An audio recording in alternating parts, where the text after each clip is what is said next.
Muy buenos días a toda la audiencia de puroperiodismo.com. Les saluda Edgar Fonseca, editor, desde San José, Costa Rica, en una nueva edición de nuestras conversaciones con protagonistas de temas del acontecer nacional e internacional. Conversamos en esta oportunidad con la periodista Vilma Ibarra. Vasta trayectoria en la labor profesional, en la comunicación, tanto en medios escritos, radiales, televisivos del país. 40 años precisamente los cumplió este recién pasado marzo de 2023, en una trayectoria que le ha llevado no solo a medios como Telenoticias de Canal 7, entre otros en el ámbito televisivo, sino a labor en la comunicación institucional, como lo fue en su momento en Cancillería, como lo fue también en el ámbito de las relaciones de comunicación con empresas vinculadas a la revisión técnica vehicular. Recientemente la periodista Vilma Ibarra se ha visto expuesta a una polémica pública y se ha visto expuesta, lo advierto, porque uno como periodista probablemente está en el eje, en el filo de los acontecimientos, pero no necesariamente tiene que ser el protagonista. En el caso de Vilma, se sintió aludida por una manifestación que hizo el presidente de la República el 7 de junio de 2022, cuando hizo menciones a supuestos pagos de una asesoría en comunicación en el ámbito de la ampliación de la carretera de la ruta 32 a Limón. Y en esa mención, que creo, Vilma, fue el detonante de este pasaje que estás viviendo, se hizo una alusión entre menciones y entre referencias al nombre de tu programa radiofónico, Hablando Claro, el cual dirigís desde hace 17 años y quizá más, pero particularmente ahora en la emisora, en la cadena de emisoras Columbia. Vilma, muy buenos días. Muchísimas gracias, muy buenos días, Edgar. Un gusto saludarte a distancia y saludar a todas las personas que se conectan con puroperiodismo.com.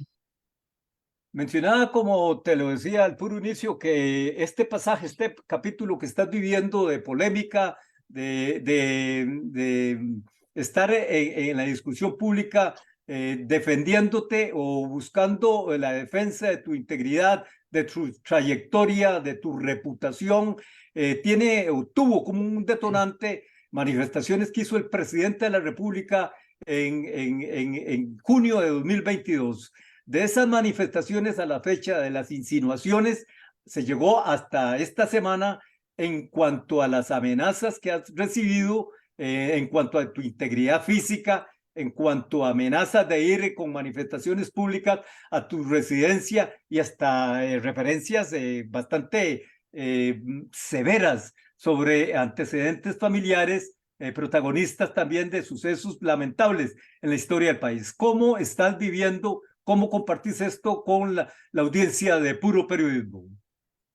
Bueno, yo quisiera decir, a partir de tu contextualización, que los periodistas tenemos, digamos, un marco referencial ético en el que resulta muy importante no ser protagonistas de las noticias, como decías, ¿verdad?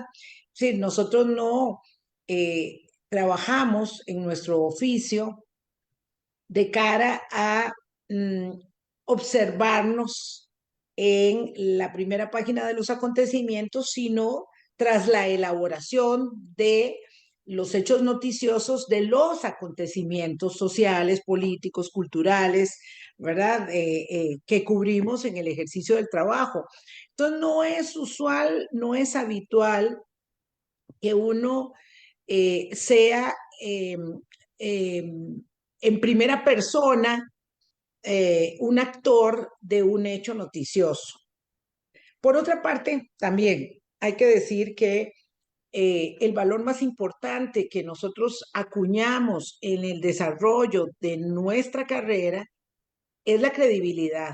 Un periodista vive de su credibilidad.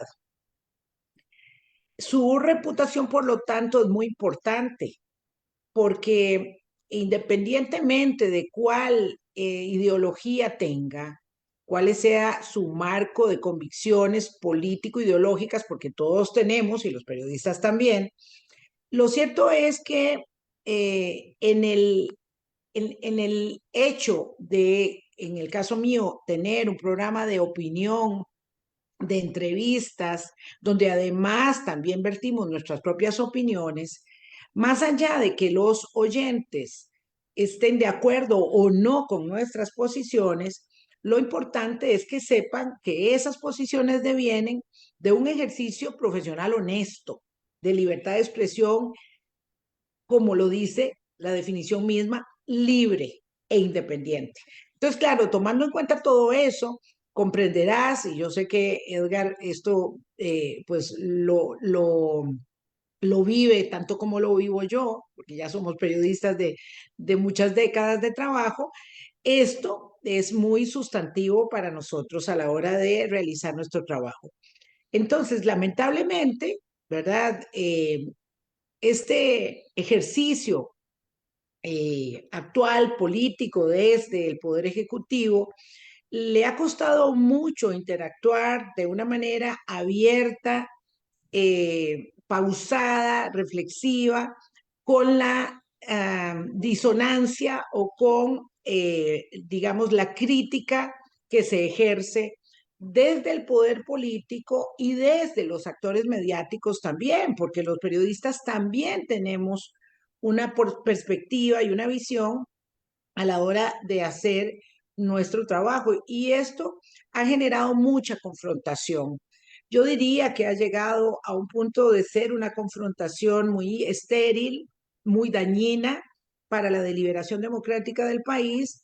Y yo lo que entiendo es que en ese contexto yo soy una persona que tiene un programa de radio con el que el presidente se siente a disgusto y lo que quisiera es que yo ya no lo tuviera. Ayer en la conferencia de prensa creo que ese argumento se deslizó, dijo algo así como, es que ella dijo que se iba a retirar si yo ganaba las elecciones y no se ha retirado.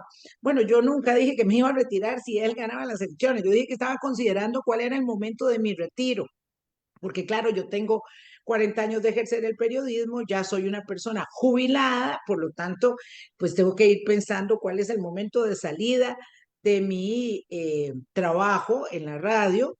No me pienso quedar ahí hasta el último día que sea capaz de articular palabra, sino que quisiera disfrutar un poco de mi jubilación, un poco más libremente que con lo que significa tener un programa diario de opinión en horario prime en la radio costarricense, lo cual es un gran honor, pero tiene que tener un término. Pero bueno, como ese término no se ha producido todavía, parece que ellos están un poco interesados en empujarme.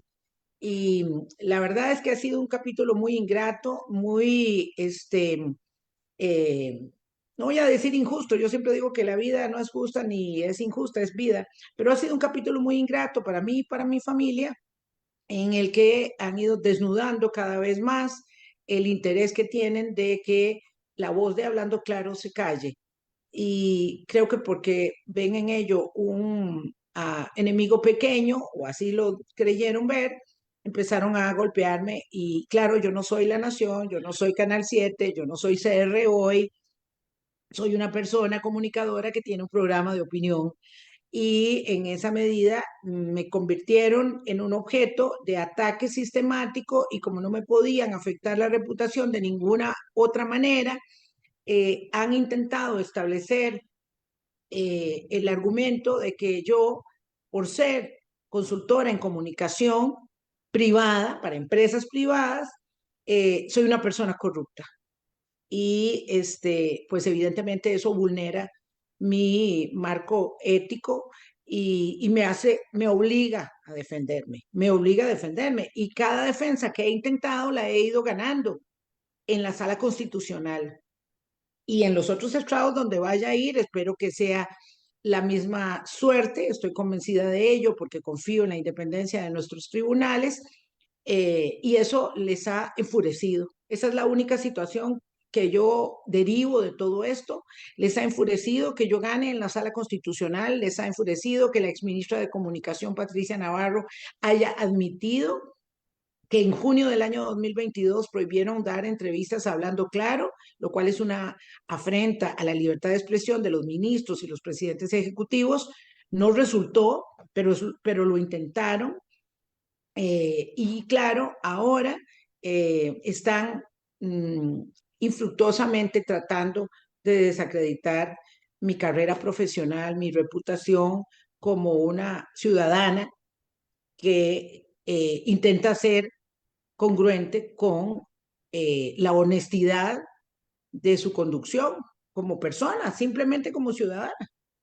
Usted, Vilma, en este contexto acudió ante la Sala Cuarta y el 20 de octubre en una resolución, la sentencia 267-60-2023 del 20 de octubre pasado, la Sala Cuarta le da la razón y ordena que se le entregue una auditoría de CONAVI que había sido declarada confidencial y privada en cuanto a las alegaciones, las manifestaciones que usted calificó en su momento de injuriosas y difamatorias por parte del presidente, en este caso que le ha venido exponiendo ante la opinión pública. La revelación de esa auditoría le afecta a usted, le hace avergonzarse de algo, le hace sentirse que debe ocultarse de algo ante la opinión pública. Todo lo contrario, yo fui a la sala constitucional a pedir el derecho de que la opinión pública conociera la auditoría, porque no era solo el derecho mío, sino de todos los medios de comunicación, de todos los colegas y de toda la opinión pública. Yo fui a la sala constitucional, perdón, a exigir que se entregara la auditoría, porque después de que el presidente de la República me acusó, sin decir mi nombre, pero claramente señalando que se trataba de hablando claro, eh, que yo había recibido $732,000, pero por supuesto yo sabía que eso era falso. Pero claro, usted sabe cuánta plata tiene usted en su haber. Y yo no había recibido una suma de dinero estratosférica de ninguna comunicación ni de ningún proyecto en mi vida. Entonces, claro, yo pido la auditoría al CONAVI, de donde se supone que ellos decían, papelitos hablan como les gusta, que habían derivado, que a mí me habían dado $732,000, conste, para hacerle propaganda a una carretera, así dijo el presidente, primero, aunque luego dijo que era para distribuirla yo a otros medios de comunicación, ¿verdad? Como un intermediario. Entonces yo fui a pedir la auditoría al Consejo Nacional de Vialidad y el Consejo Nacional de Vialidad me sale con el argumento de que la auditoría era confidencial e interna. Entonces, eso era muy risible, porque ya para entonces el exdiputado Otto Guevara tenía la auditoría y ya para entonces un periodista tenía la auditoría, pero a mí no me la entregaban. Entonces fui a la sala ordenó que me entregaran la auditoría, dándome la razón en el criterio sustantivo de que una auditoría externa pagada con fondos públicos es un documento público. Entonces, yo lo primero que hice cuando recibí la auditoría, y por supuesto sin posibilidad de leerla, porque eran 400 páginas, pero podía leer una página y media que habla sobre el tema de la comunicación. Leí la página y media, inmediatamente me di a la tarea muy satisfactoria de entregar Urbi et Orbi la auditoría a todos los medios de comunicación, a los diputados, a todas las personas que quisieran tenerla. Está ahí, es un documento público porque lo decidió la sala para mí, pero no solo para mí, sino para todos. Y yo entonces me siento muy satisfecha porque, claro, tratando de acomodar los argumentos, entonces la señora Pilar Cisneros ya dice que no fueron 732,000, sino que se le pagaron a la agencia de comunicación para la cual yo trabajaba $400,000. Y ahora ella intenta, ¿verdad?, en un control político, deslizar la idea de que ser consultora en comunicación es un pecado y que yo probablemente no pague impuestos. O sea, ella hace elaboraciones sin fundamento respecto de mi comportamiento como ciudadana tributaria y como colaboradora de una empresa de comunicación que tiene 30 años de ejercicio y experiencia en Costa Rica y cuyo único pecado fue que en un proyecto de comunicación estratégica de la Ruta 32 fue contratada la empresa y me subcontrató a mí como una parte de los profesionales del equipo de trabajo. ¿Por qué? Porque yo tengo experiencia, Edgar, en comunicación corporativa, en manejo de crisis, en concesión de obra pública y en alianzas público-privadas, precisamente por mi trabajo en la implementación de la revisión técnica vehicular en Costa Rica. De modo que mi pecado es que yo soy consultora independiente en comunicación y de modo que parece que la estrategia de gobierno es ahogarme económicamente para que no puedan derivar ingresos ni siquiera por un trabajo honesto y profesional para el cual me he preparado 40 años de mi vida. Diga usted. Precisamente, Vilma, la interpelación que usted le hace, la referencia que hace a la jefa de fracción oficialista gobernista por el control político del pasado 7 de noviembre en la Asamblea Legislativa, que generó toda una reacción de diputados de diferentes fracciones denunciando los extremos de este control político, hace saltar la pregunta. ¿Ella se comunicó con usted antes de este control político? ¿Le demandó alguna información? ¿Le ha pedido en el camino alguna información? No, Como no, ella no se comunicó conmigo. Hace mucho tiempo ella ya no habla conmigo. Ella mandó un periodista a hablar conmigo. Ella mandó a una persona a hablar conmigo y a esa persona le dije que no le iba a dar declaraciones porque no es como que usted me llame y me diga, Vilma, me da una entrevista y yo le digo, Edgar, ¿cómo no? Por supuesto, dígame la hora y me conecto aquí con usted como estamos conectados. No, es como que si usted me pidiera una entrevista, pero esto se lo ha pedido, se lo ha exigido, se lo ha instruido doña Pilar Cisneros. Y en ese caso, si yo sé que usted trabaja para ella, yo le digo, mire, la verdad es que no necesito que conversemos, puedo conversar con muchos otros medios. Esa es una garantía constitucional de este sistema. Si usted, yo lo invito hablando claro y usted no quiere ir, usted me dice, Vilma, muchas gracias, pero no voy a asistir, porque no está de acuerdo con mi línea editorial, porque no le parece que yo haya sido una banderada de derechos humanos, del matrimonio gay, del TLC, de lo que usted quiera.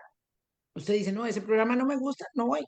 Pero que eso no signifique que el programa no puede existir. Y bueno, para volver al punto, ella me mandó a un periodista para hacerme una entrevista, le dije que no le iba a dar declaraciones y a partir de ello ella montó su propio libreto, montó su propia forma de acusarme en el plenario legislativo, primero en televisión y después en el plenario legislativo. Y por supuesto, debo decir que no por mí, sino por el régimen de libertad de prensa del país, yo estoy profundamente agradecida con los diputados que desde la derecha y desde la izquierda del espectro político del país han rechazado categóricamente los ataques a la libertad de prensa de esta servidora y de este régimen costarricense y lo han hecho sin ningún ambaje y han puesto de manifiesto cuál es la jugarreta desagradable que lleva adelante. A mí, la verdad, lo de la señora Cisneros me parece absolutamente inexplicable. ¿para qué la buscó con ese periodista intermediario? Para que yo me pronunciara respecto del hecho, ¿verdad? De que yo formaba parte de un equipo de trabajo de 5 personas que había en efecto sido contratado por 3 años para dar servicios de comunicación a la Ruta 32. Todo el descubrimiento, según ellos, era que tenían un oficio de la empresa Casisa, que era la fiscalizadora del proyecto, hasta hace unas semanas, que a petición de ellos les dijo quiénes trabajaban en ese proyecto. Y entonces, bueno, yo aparezco en la lista, marcan mi nombre en amarillo como si fuera imputada en un homicidio y dicen aquí está la verdad de los hechos, lo cual es muy absurdo porque usted lo está diciendo, esto fue el 7 de noviembre y yo Desde hace muchos meses, desde junio, dije que trabajaba como consultora en comunicación y que había sido contratada para ese proyecto. Lo dije tan claro que está escrito en el editorial del periódico La Nación del 19 de junio. Ahí está escrito, porque yo lo había dicho yo decía, tal vez no quedó registrado en ninguna parte, pero claro, está en el editorial del diario La Nación del 19 de junio que yo fui contratada para hacer un trabajo. ¿Cuál es el problema de que yo sea consultora independiente? Yo pregunto. ¿A Doña Pilar, qué? que siempre quiere ver a la gente a los ojos, yo pregunto, ¿cuál es el problema de que yo sea consultora en comunicación si doña Pilar ha sido consultora en comunicación muchísimos años? Independiente. Ella ha trabajado para agencias de comunicación igual que yo. Es que yo no lo puedo entender. ¿Cuál es su obsesión? ¿Cuál es la situación con que yo sea consultora de comunicación de una empresa porque tengo los atestados, porque tengo la experiencia? Ahora no puedo ser consultora de comunicación, don Edgar. Ahora no puedo serlo. Porque si una empresa me contrata, corre un riesgo reputacional enorme. Es como contratar al diablo. Entonces, por supuesto que ahora no puedo hacer consultorías. Tengo que esperar que pase esta mala hora para poder seguir desempeñando mi trabajo y brindar mi concurso como conocedora de temas de manejo de crisis, de comunicación estratégica, de alianzas público-privadas y de contratación de obra pública, porque uno no sabe de todo. Mentira, yo solo sé de esto, no sé de otras cosas. Pero me gusta hacer ese trabajo, me apasiona ser comunicadora en estrategias políticas para empresas privadas y en este caso que trabajé para ese proyecto de la Ruta 32, el único del sector público en el que he participado y que ha sido una mancha, según ellos, en mi palmarés, pero no es cierto, porque yo no lo Y considero así. te interpreto que es un intento por silenciarte como comunicadora independiente. Ah, sí, por supuesto, Edgar. O sea, aquí el asunto es que yo, no siendo Canal 7 ni La Nación, ni CR Hoy, creo que ellos me vieron a mí como un blanco fácil. Aquí va por medio de la misoginia, por supuesto. Y a mí no me gusta, y eso yo quiero dejarlo claro con tus televidentes y oyentes, no me gusta colocarme en una posición de víctima. Quien me conoce sabe que eso no va conmigo. A mí no me gusta el melodrama, no me gustan las telenovelas, a mí no me gusta eso. Pero también soy clara en que ellos han ido tratando en su vulneración y en su ataque persistente, porque aparece, deja de aparecer, vuelve otra vez, como que el presidente está hablando de mí otra vez ayer en la conferencia de prensa.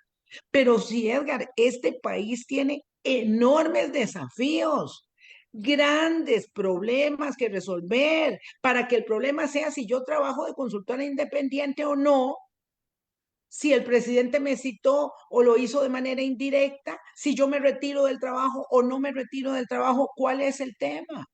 Resulta que un programa independiente de opinión en una emisora correcta que ha defendido la libertad de expresión del país como Radio Colombia, se ha convertido en un gran problema. Se ha convertido en un gran problema y tienen que silenciarme a mí como para tener un botín de reconocimiento y decir, la doblegamos. Tuvo que renunciar, tuvo que acogerse a la jubilación por completo, aunque estoy, repito, pensionada, y la silenciamos. Y nosotros ganamos. ¿Y qué?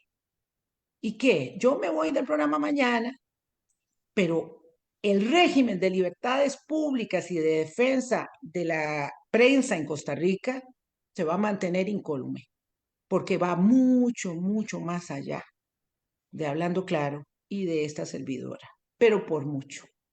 Este caso tuyo se enmarca en un ambiente de prolongada y creciente fricción entre el Poder Ejecutivo, entre Casa Presidencial, particularmente el presidente de la República, la jefa de fracción oficialista, en su relación con la prensa a lo largo del camino de estos 19 meses de gestión. ¿Lo ve usted desde esa perspectiva? se siente parte, aunque como dice usted, no es del ámbito de víctima, pero lo nota así en cuanto a Sí, los sí, intentos sí, por sí, acorralar prensa escrita, medios sí. críticos, independientes. Creo que sí, Edgar. Este es un país muy pequeño, todos nos conocemos. Después de la noche de un viernes en julio que cerraron el Parque Viva, el día siguiente, yo hice un artículo de opinión y voy a ser inmodesta. Creo que fui la primera periodista que dijo que el cierre del Parque Viva era una incuestionable vulneración a la libertad de prensa, una vulneración por mecanismo indirecto. Porque claro, ahogar la forma de financiar la planilla del diario La Nación, pues evidentemente era una manera de vulnerar la libertad del ejercicio periodístico de la Nación. Y yo me pronuncié muy categóricamente. Yo estaba muy convencida y yo lo dije en ese artículo de opinión que eso se iba a caer con un recurso ante la sala o con cualquier otra acción legal. Y en efecto se cayó. Entonces, claro, digamos, yo fui muy crítica del señor presidente por las acusaciones del Banco Mundial que fueron probadas, que fueron constatadas. Fui muy crítica ya en la campaña electoral. Por lo tanto, evidentemente estoy en la lista negra de los medios de comunicación que ellos adversan.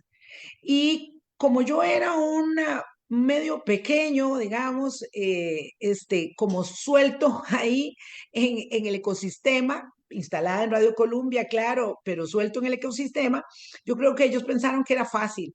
Les ha molestado mucho que La Nación me haya apoyado, que Canal 7 me esté apoyando, que me esté apoyando mi colega Diego Delfino, que me saquen notas en El Observador o en CR Hoy. O sea, les molesta eso, pero siguen insistiendo equivocadamente. Les voy a dar un consejo de gratis: déjenme en paz, déjenme en paz, porque quieren convertirme a mí en mártir. Yo no soy mártir, pero ellos están equivocadamente con esa estrategia, convirtiéndome a mí en mártir. Yo no voy a ser mártir de la libertad de prensa en Costa Rica. Yo no pretendo pasar en la historia en ningún libro. En el único libro donde he sido citada es en el tuyo, de Periodismo, Pasión y Razón, y hablé de ética, que ha sido realmente la pasión de mi vida, la ética periodística. Entonces, eh, el ejercicio de gobierno es tan honroso para una persona, cualquiera que haya sido presidente o que vaya a serlo, pero don Rodrigo Chávez tiene que enfocarse en lo que está haciendo. Él es el que va a pasar a la historia. No va a pasar a la historia, hablando claro, no va a pasar a la historia Jorge Rodríguez Vives, el ministro de Comunicación, no va a pasar a la historia ni siquiera Pilar Cisneros. El que va a estar escrito en la historia en sus acciones, en sus omisiones, en sus ataques, en sus decisiones de política pública, es Rodrigo Chávez Robles. Entonces tiene 2 años para decidir si gobierna o si sigue peleando, ¿verdad? Contra todos los molinos de viento que está observando en esa forma, lamento decirlo, casi obsesiva de venganza que se impone cada día. Esto hay que dejarlo, esto hay que superarlo. El país es mucho más que la confrontación entre 2 o 3 personas, es mucho más y tenemos desafíos gigantes. Esta situación de la inseguridad, de la violencia y de la criminalidad organizada nos está superando. ¿Por qué estamos hablando de pequeñeces todos los días? ¿Por qué distraemos lo sustantivo? No sé. De este contexto, llegamos a una declaración que dio el presidente de la República ayer en conferencia de prensa. Yo nunca he mencionado, hasta ahora lo voy a mencionar, el nombre de Vilma Ibarra. Nunca. Entonces, no entiendo por qué ella se puso del saco y se fue al colegio de periodistas diciendo que a mí me faltaba valentía. ¿A qué atribuye usted esta declaración dada en las últimas horas por el presidente? A su mismo empeño obsesivo de seguir manteniendo este tema vivo. Él claramente, específicamente dijo: aquí sí estamos hablando claro. 2 veces dijo que la comunicadora había recibido $732,000, que era una comunicadora conocida del país, de la radio, y que, hablando claro, lo estaban ellos exponiendo. Dijo mal, dijo, señora, ¿usted qué sabe? La estamos investigando. Bueno, ese mecanismo tan desagradable evidentemente me aludía a mí. Si eso no fuera suficiente, pasaron unas cuantas horas y detonaron todo el ecosistema digital que tienen para atenderlos. Pero además todos lo conocemos, repito, este es un país pequeño. Entonces uno sabe cuáles son las páginas, cuáles son los periodistas, cuáles son los medios de comunicación que orbitan alrededor de la Casa de Gobierno. También hay unos abogados, que orbitan alrededor de la Casa de Gobierno y empiezan a decir, es Vilma Ibarra de Hablando Claro. Sí, fue ella. Fotos mías, memes, devuelva los $732,000. Era todo muy burdo y era muy claro que era yo. Entonces me tenía que dar por aludida o hacer la tonta para que me intentaran manchar la reputación de esa manera. No, no, yo me di por aludida, yo fui a la sala constitucional, sí, señor, porque él se estaba refiriendo a mí, aunque ahora diga que no. ¿Y por qué dice eso? Porque él algún día va a dejar de ser presidente de la República y no va a estar cobijado por ningún fuero, y yo no voy a tener una prescripción que me impida hacer las acciones legales que deba hacer.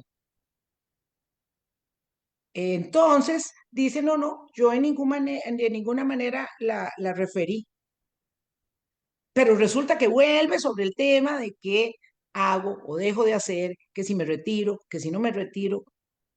Ni siquiera entiendo por qué le plantaron esa pregunta de ayer, porque esa pregunta no salió de manera espontánea. Se la entregaron al mismo periodista que me fue a buscar a mi casa el lunes, a la radio el lunes, perdón, para que le diera la explicación que pedía doña Pilar Cisneros.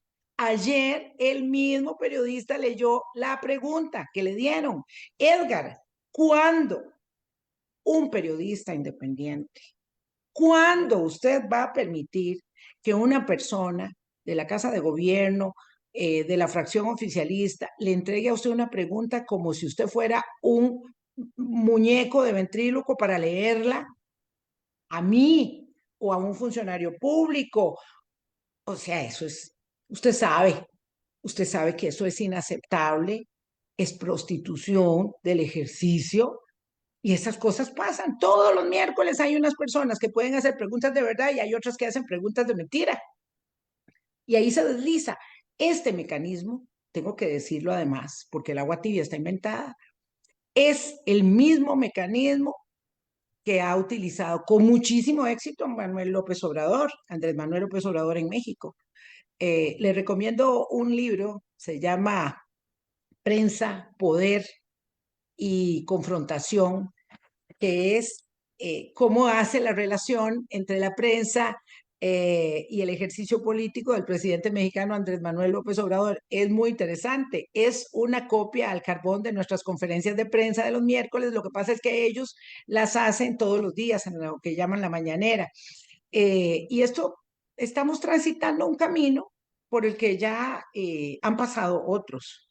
Es una deriva, digamos, que se inclina a un ejercicio de populismo que es muy peligroso, aun cuando, le digo Edgar, nuestra solvencia institucional resiste este embate y lo va a resistir muy bien.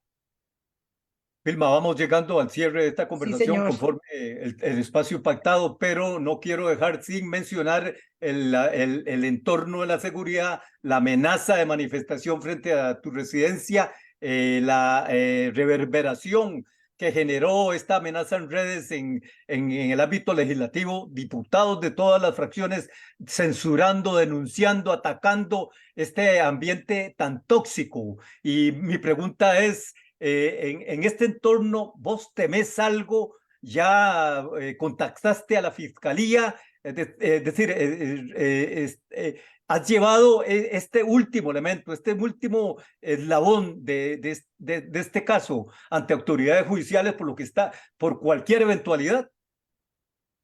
Sí, yo tengo que decir que yo no tengo miedo. Yo, no tengo miedo. Eh, yo creo que uno le tiene que temer a la conciencia y si uno puede poner la cabeza en la almohada y dormirse plácidamente cada noche, está seguro, está a salvo.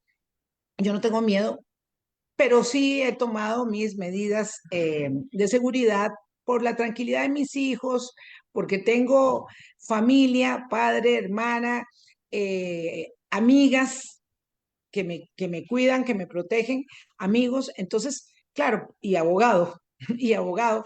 Entonces yo presenté una denuncia ante el organismo de investigación judicial el martes.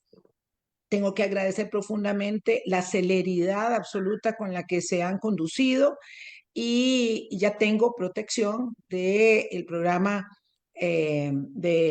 valga la redundancia, de protección a víctimas del Ministerio Público. Fue muy inmediato, ellos rápidamente se comunicaron conmigo, me visitaron, me hicieron una amplia explicación a partir de una entrevista larga de las condiciones en las que me debo conducir y voy a tomar los consejos que me han dado. Eso es fundamental para estar adscrito a un programa de protección, hay que ser muy obediente y yo soy muy obediente, me estoy cuidando, pero no va a pasar nada. Lo que ellos querían era ofender la memoria sagrada de mi bisabuelo Lucio Ibarra y con eso ofender las fibras sensibles de mi familia, porque mi bisabuelo, no lo dijimos en la conversación, pero fue asesinado en 1948 en el Codo del Diablo por ser un dirigente comunista y eso pues es una fibra sensible. Cuando alguien habló de eso para decir que me iba a pasar lo mismo que mi bisabuelo, eso, digamos que el efecto era dañarme en el momento, dañarme emocionalmente y dañar a mi familia. Eso es inaceptable, ¿verdad? Porque hasta en la guerra hay normas de conducta y esta es una pequeña pelea. Yo estoy segura, estoy agradecida con el OIJ, con el Ministerio Público y espero que esto no llegue a más. Me gustaría que ya pararan a ese que está detrás de ese nickname de Facebook que ha atacado durísimamente a muchos medios con argumentaciones muy soeces. Ojalá que lo descubran y lo puedan parar. Y ojalá, más que eso, que doña Pilar y las personas que manejan ese ecosistema del que ella siempre luego se muestra absolutamente inocente, ¿verdad? Ella nunca sabe nada, ella no tiene nada que ver con nada. Paren esto, porque como decían los diputados antier, cuando usted empieza a incitar a la violencia, al odio, al señalamiento sucio y oscuro, usted sabe dónde empieza, pero no sabe lo que está alimentando, no sabe lo que está haciendo y dónde puede llegar. Y la convivencia democrática, el ejercicio de la tolerancia y de la deliberación no merece ese camino en el país. La verdad que tenemos valores que defender y luchas que dar que sí valen la pena. La denuncia que interpusiste, ¿por qué supuesto delito es de Vilma? Bueno, es una denuncia muy abierta por intimidación y amenazas.